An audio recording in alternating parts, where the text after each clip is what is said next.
এই দেশে 150,000 কোটি টাকার সিগারেটই বিক্রি হয়। বিশ্বের ভিতরে 5 নাম্বার বিড়িখোর বাংলাদেশ।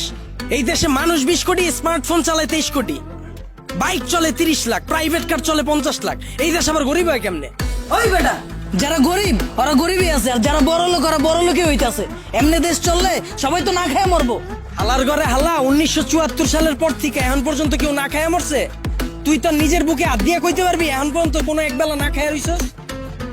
হালার ঘরে হালা 3 বেলা তো ভাত খাসি, লগে আবার বিকালের নাস্তাও মারাস। আর যে কস জিনিসপত্রে খালি দাম বাড়তাছে, খামু কেমনে? জিনিসপত্রের দাম বাড়লে খাস কে, কিনস কে? বুঝে আমারে? তাহলে কি আপনি বলতে চাচ্ছেন সাধারণ মানুষ না খেয়ে থাকবে? এনে আপনি আবার সাধারণ মানুষ কই পেলেন? এনে তো সবাই অসাধারণ। আমরা সবাই বাংলাদেশি, আমরা সবাই এক। একটা জিনিসের যদি দাম বাড়ে, আমরা যদি এটা খাওয়া বা ব্যবহার করা বন্ধ করে দিই, দেখি ব্যবসায়ীরা কার কাছে বেচে।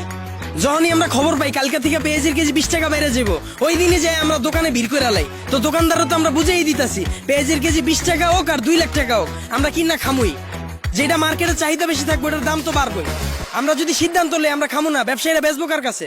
আর পৃথিবীর যখন জন্ম হয়েছিল তখন কি এত খাওয়ান দাওয়ান ছিল? তখন কি এত বার্গার ছিল, পিজা ছিল? তখন কি মুরগির কালাবুনা ছিল? কে মানুষ শাক পাতা খায় বাচ্চা রইছে না? আমরাও পারো, আমগো সবার একই তো হইব। যে কোনো সিন্ডিকেট ভাঙ্গার লেগে আমরা নিজেরাই যথেষ্ট। আর সরকারের দোষ দিয়া লাভ কি? আমরা জনগণ নিজেরাই তো চুতিয়া। একটা জিনিসের দাম বাড়লে আমরা ফ্রিজ ভরা শুরু করে দিই।